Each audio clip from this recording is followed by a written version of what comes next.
Halo semuanya, balik lagi di channel Hobi Belajar. Jadi kali ini kita stop dulu untuk episode-episode tentang universitas. Karena hari ini aku mau bahas tentang gimana caranya bikin personal statement yang bagus. Nah, sebelumnya aku mau bilang terima kasih ke kalian semua yang udah nonton video yang tentang CTU sama KUST. Videonya banyak viewsnya, jadi aku senang. Jadi makasih semuanya. Oke, jadi personal statement. Personal statement itu apa sih? Personal statement itu adalah semacam karya tulis ya, semacam long essay. Tujuannya supaya admission office bisa tahu kamu orangnya seperti apa dan menemukan sesuatu yang membedakan kalian dari orang lain. Nah, bayangin aja kalau kalian tuh, let's say kalian tuh rank 1 pinter di sekolah kalian. Tapi sepinter-pinternya kalian bakal ada orang yang pinter juga yang mau daftar di universitas tersebut. Jadi pembedanya itu adalah salah satunya di personal statement. Nah, oke. Jadi aku mau kasih tahu aja biar ada validasi ya. Personal statement aku pakai buat 3 univ, yaitu HKUST, CTU, sama HKU, dan tiga-tiganya keterima. Jadi itu buktinya ya. Oke, jadi untuk video kali ini aku bakal bagi menjadi 3 segmen, yaitu pre-writing, sebelum penulisan, writing, pas penulisan, dan post-writing setelah penulisannya selesai gitu ya. Dan yang pertama kita akan mulai di pre-writing. Jadi sebelum kalian mau menulis personal statement kalian, kalian harus yang pertama cari pengalaman, dan ini nggak bisa dibikin atau dilakukan secara tiba-tiba ya, harus udah lama. Jadi dari kalian kelas 10 mungkin atau kelas 11. Nah, bisa aja pengalaman seperti apa, misalnya kayak lomba yang mungkin sesuai atau tidak sesuai jurusan kalian. Misalnya lomba debat, lomba pidato, itu kan general. Dan ataupun kalau kalian mau ambil computer science, boleh ikut kayak lomba coding atau hackathon. Nah, ikut OSIS juga bisa. Kenapa penting banget? Karena menurut aku minimal harus ada pengalaman agar personal statement kalian itu memiliki tingkat validasi yang tinggi gitu. Jadi ada buktinya ya. Jadi bukan asal ngomong doang, asal tulis doang. Yang kedua, kalian harus gali jurusan kalian dengan baik. Karena penting buat admission office lihat kalian kalau kalian ngerti banget jurusan ini di karya tulis kalian, di personal statement kalian. Nah, misal jurusan ini perlu karakter seperti apa? Contohnya data scientist. Data scientist itu harus rapi, teratur, punya komitmen tinggi, dan lain-lain. Lalu yang terakhir, aku rekomendasi kalian kerjainnya 1 bulan sebelum deadline.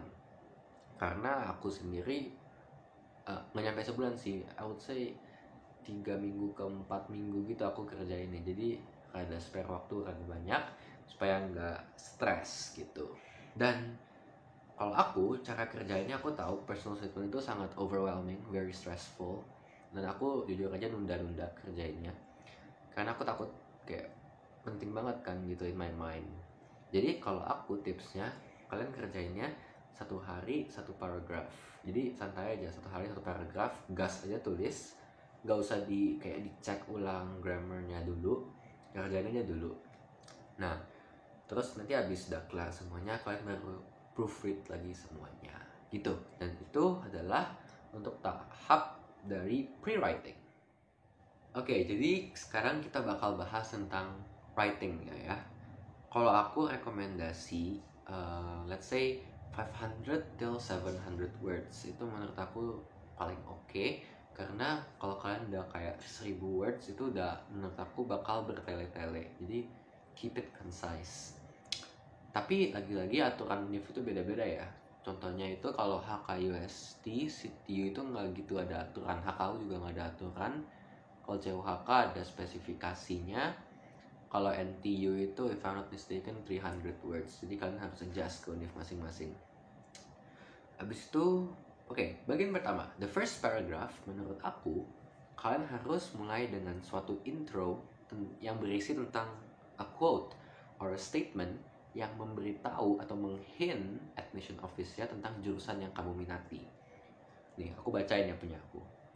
Jadi, aku bilang, Our activities and decisions in the real and virtual world produce data.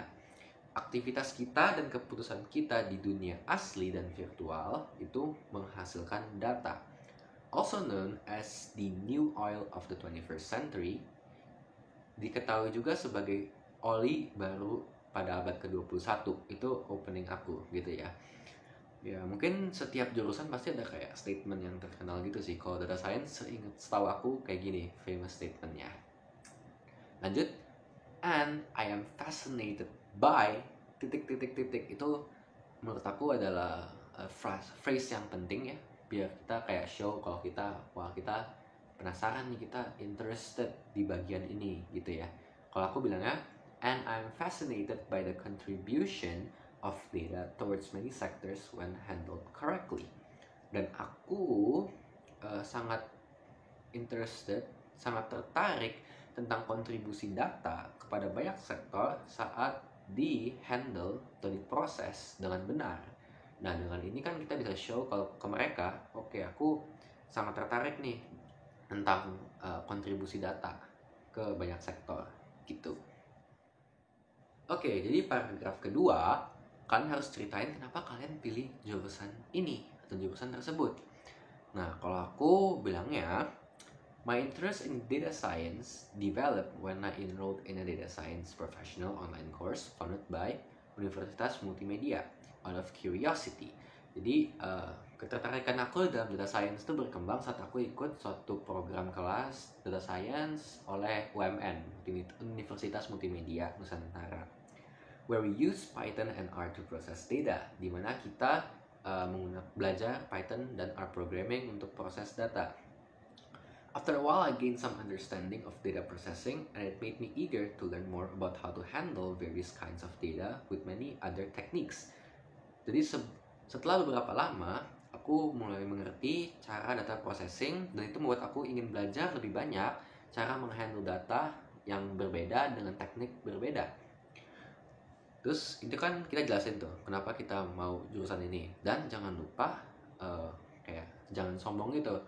Maksud aku, kalau kalian udah jelasin, ya aku ikut les ini, les coding, les apa, sampai jago banget, tujuan kalian kuliah ngapain? Jadi kayak add another phrase atau another sentence kayak gini. I would like to expand my understanding. With many other methods still unknown to me, dengan masih banyak metode yang masih aku nggak tahu, I would like to expand my understanding by taking the data science course at universitas apa. Aku mau meningkatkan understanding aku, kepemahaman aku dengan mengambil jurusan data science di univ apa. Dengan begini kita bisa bilang ke univnya, oh ya, kita masih mau belajar lebih tentang jurusan yang kita minati gitu. Jangan oversell. Oke, paragraf ketiga. Kalian kasih tahu kelebihan kalian beserta bukti-buktinya, jangan ngomong doang ya. Kalian harus punya bukti-buktinya. Kalau aku bilangnya begini, a difficult study path ahead to be a data scientist is inevitable. Sebuah proses belajar yang sulit menjadi data scientist itu pasti ada. And I believe that one needs to have certain skills for them to succeed. Dan aku percaya bahwa seseorang perlu memiliki kemampuan tertentu agar sukses. Nah, aku bilang nih di sini nih, commitment, organization, and communication skills are very important in this course since data analysis requires much time and attention. Komitmen, skill organisasi, dan komunikasi sangat penting di jurusan ini karena analisis data memerlukan banyak waktu dan perhatian. Artinya apa? Aku bilang ke univ, kalau aku tahu loh, data scientist ini memerlukan komitmen, organisasi, skill organisasi, dan komunikasi. Aku kasih tahu ke mereka kalau aku tahu data scientist itu perlu ini, dan ini menjadi nilai plus. Nah, so kita jelasin nih, kita kasih buktinya. I have developed these skills by participating in the student council social division. Aku udah mengembangkan skill ini di OSIS di divisi sosial. A 2-year program where we manage social matters such as delivering essential announcement and social media management. Sebuah program selama 2 tahun di mana kita mengelola masalah-masalah sosial seperti memberikan pengumuman dan memanage manage social media. Terus kita jelasin lagi. Furthermore, hosting study groups and volunteering to be a math tutor in our school's math club have helped me discover the importance of contributing to our society. Lebih lagi, ditambah lagi, dengan adanya aku bikin kelompok belajar sama menjadi tutor matematika di sekolah aku, in our school's math club have helped me to discover the importance of contributing to our society. Itu telah membantu aku untuk mengerti pentingnya untuk berkontribusi terhadap masyarakat, which is to empower communities as well as oneself, yaitu untuk meningkatkan kualitas komunitas kita sekaligus diri kita sendiri. Jadi aku jelasin ya, ada buktinya kalau aku meningkatkan komitmen aku, skill organisasi dan skill komunikasi di OSIS, pas aku bikin grup study belajar bareng, kelompok belajar, sama pas aku jadi tutor matematika. Jadi perlu ada buktinya, guys. Oke, selanjutnya selain kalian kasih kelebihan kalian, lebih baik kalau kalian kasih tahu juga kekurangan kalian agar kesannya kita nggak nyombong. Nah, tapi kalau sebaiknya kekurangannya itu yang nggak ngefek ke jurusan kalian langsung. Misalnya, kalau misalnya aku ambil jurusan komunikasi misalnya, terus aku bilang kalau kelemahan aku nggak suka ketemu orang, itu kan kayak image kalian pasti udah jelek gitu kan, dan kemungkinan gak diterima sama UNIF. Nah, lebih baik juga kalau kekurangan ini bisa kalian ceritain dan kalian ubah menjadi suatu kelebihan. Nah, kalau aku begini contohnya. Because I always want to go all out in everything I do, karena aku mau memberikan yang terbaik, I tend to take a larger workload in group projects to ensure that the task is well finished. Aku mengambil bagian lebih banyak agar dapat memastikan kalau tugasnya itu dilakukan dengan baik. I've been doing this for some time until I reached my limit when I was overloaded by assignments from the student council and school. Aku melakukan ini untuk beberapa waktu sampai aku udah melampaui batas aku. Aku udah kebanyakan tugas dari sekolah dan OSIS pas itu. Then I finally decided to contact my team and they happily assisted me. Dan aku akhirnya kontak ke tim aku dan mereka dengan senang hati bantu aku. Di sini poinnya.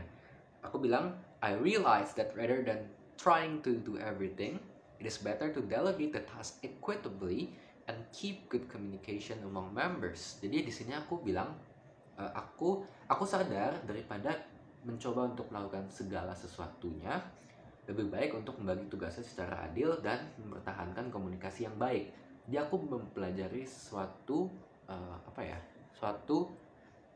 lesson. Aku belajar sesuatu dari masalah ini, dari kekurangan ini, dan itu membantu aku untuk menjadi lebih baik.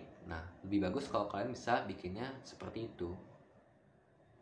Oke, jadi paragraf kelima, kalian ceritain pengalaman terbesar kalian gitu ya, atau achievement terbesar kalian. Bisa ikut lomba, ikut organisasi, dan beserta apa yang kamu dapat dari pengalaman tersebut. Nah, kalau aku bilangnya gini, to enrich my experience, I decided to participate in Turnamen Science Data 2021. Untuk meningkatkan, menambah pengalaman, aku ikut Turnamen Science Data 2021, National Data Science or Datathon Competition, sebuah kompetisi data science.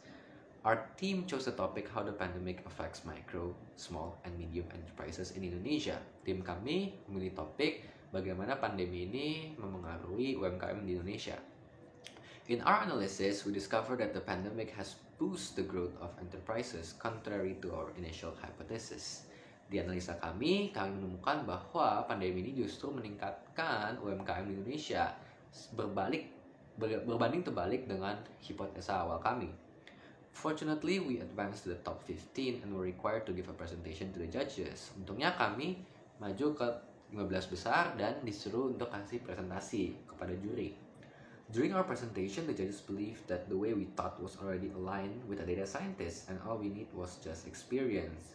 Di presentasi kami, para juri sudah bilang ke kita kalau pemikiran kita sudah sesuai dengan seorang data scientist. Yang kita perlu hanyalah pengalaman. Nah, and we ended up winning the best teamwork category. Kita akhirnya menang kerjasama kategori kerjasama terbaik. Nah, di sini poinnya. One feedback that I will remember is to be careful in selecting data sets, as not every piece of data is useful for analysis. Suatu feedback yang aku dapat dari lomba tersebut adalah aku harus ingat untuk berhati-hati dalam mengambil dataset, karena tidak semua data itu berguna untuk analisa. Nah, aku ingat di Profesor CUHK Senchen, aku bilang ke dia gitu kan, kita harus hati-hati dalam mengambil data. Terus dia lumayan kagum gitu. Jadi intinya di sini aku mau bilang kalau hal sekecil ini kita nggak ada yang tahu bisa membuat seseorang di admission office profesornya bikin mereka kagum gitu. Kita nggak ada yang tahu. Jadi bagus buat kalian untuk masukin pelajaran yang kalian dapat dari pengalaman ini. Untuk paragraf ke-6, aku saranin masukin hobi yang menambah value kalian ya. Cuma ini opsional karena aku tahu tidak semua hobi itu bisa dimasukkan ke jurusan gitu. Kalau hobinya nggak ada hubungan sama jurusan, lebih baik nggak usah gitu ya. Misalnya suka masak, cuma jurusan teknik susah kan masukinnya. Kecuali bisa kalian otak-atikin. Misalnya kalian suka gambar dan saat kalian stres belajar, kalian gambar dan stresnya hilang gitu. Nah, itu boleh, karena dengan begitu profesornya mungkin mikir, oh, orang ini bisa handle stres dengan baik. Nah, jadi boleh kalau kayak begitu. Kalau aku begini, aku bilang, in my spare time, I enjoy learning languages such as German, Spanish, and Mandarin by talking to native speakers online. Jadi di waktu luang aku suka belajar Jerman, Spanyol, sama bahasa Mandarin dengan ngomong ke native speakers secara online. I believe languages are like doors that lead to new opportunities. Aku percaya bahwa bahasa itu kayak pintu yang menuju kesempatan-kesempatan baru. Therefore, by studying in Hong Kong, I can enhance my Mandarin skills. Jadi kalau aku belajar di Hong Kong, aku bisa meningkatkan skill Mandarin aku. Furthermore, speaking of foreign language is beneficial as international collaboration is growing rapidly. Ditambah lagi, kalau kita bisa bahasa asing itu sangat berguna karena kolaborasi internasional itu sangat berkembang dengan cepat. Nah, ini kan sebenarnya nggak gitu ada hubungan sama aku data science. Cuma aku bisa modif gitu loh agar dia itu menambah value ke personal statement aku. Oke guys, jadi untuk paragraf ke-7 kemarin kehapus videonya, makanya aku pakai baju beda. Tapi nggak apa-apa. Oke, jadi untuk paragraf ke-7 kalian harus masukin rencana kalian ke depannya mau ngapain. Tapi ingat harus yang realistis. Misalnya mau kerja di mana atau mau ngapain aja. Jangan bilang misalnya aku mau bikin reaktor nuklir gitu kan, nggak masuk akal untuk saat ini. Nah, kalau punya aku kayak begini. Jadi aku bilang, a dream of mine is to improve tourism in Indonesia, specifically in Bangka Island. Salah satu mimpi aku adalah meningkatkan pariwisata di Indonesia, terutama di Bangka, which is my parents' hometown, yaitu tempat kelahiran orang tua aku. During my last trip, I saw many scenic places but wondered why are there little to no tourists visiting. Jadi di perjalanan terakhir aku lihat banyak tempat bagus, cuma penasaran kok nggak ada turis gitu yang pergi ke sana. This made me curious about what the main problem is, and I thought what better way to investigate than by data science. Ini membuat aku penasaran, dan aku pikir cara lebih baik apa lagi selain data science untuk menginvestigasikan hal ini. Nah, dan ini adalah poin terakhirnya ya, kesimpulannya bisa dibilang. Aku bilang begini, therefore, I would like to expand my knowledge about data science at UNIF, nama UNIF-nya, so that I can apply my skills to the sector. Jadi supaya aku bisa mengaplikasikan kemampuan aku di sektor ini. For instance, identifying the expectations of domestic and international tourists about their vacation in Bangka Island. Contohnya, mengidentifikasikan ekspektasi turis internasional dan domestik tentang liburan mereka di Bangka. Nah, di sini aku kasih contoh, yaitu mengidentifikasikan ekspektasi turis. Nah, dengan begini kita bisa show ke profesor atau admission office-nya, kita kita itu udah kepikiran, kayak itu give another value gitu ya, udah nilai plus. Kalau kamu udah kepikiran, berarti kan kamu bukan ngomong doang, kamu ada sempat mikir gitu yang aku mau bilang. Oke guys, jadi tadi itu adalah proses writingnya. Sekarang aku mau kasih tahu proses post writingnya, atau apa yang harus kalian lakukan setelah personal statement kalian udah jadi gitu. Yang pertama, kalian harus cek ulang lagi, baca lagi. Jangan lupa install extension Grammarly buat cek grammar kalian udah bener atau belum. Soalnya kalau grammarnya aja udah salah, itu fatal banget menurut aku.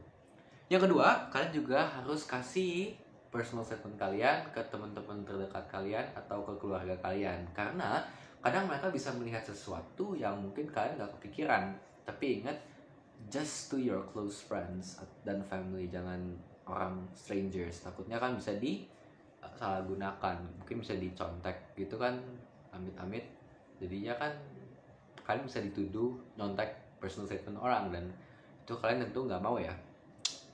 Habis itu jangan banyak pengulangan kata, tips aku ya, soalnya nggak enak aja dibaca. Jadi kalau aku pas kerjain, aku search dulu kayak this word sinonimnya apa, dan itu membantu banget. Dan yang terakhir, berarti kan kalau ada 7 poin atau 7 paragraf, harusnya kalian kelar dalam 1 minggu. Nah, berarti 1 bulan tuh cukup banget buat kalian kasih ke guru kalian, buat cek grammarnya, buat cek apanya. Dan kalian gak bakal pepet gitu ya. Jadi waktunya santai, dan kalian bisa siapin untuk dokumen-dokumen lain yang kalian butuhkan buat daftar di univ yang kalian inginkan. Oke, jadi itu dulu untuk video hari ini. Semoga kalian belajar sesuatu, dan good luck buat nulis personal statementnya. Dan kalau kalian menemukan video ini bermanfaat, jangan lupa subscribe, like this video, and comment. Kalau kalian mau tanya apa-apa, boleh DM aku juga. Dan ya, share this video to all your friends yang mungkin lagi mau daftar universitas juga. Thank you, bye-bye.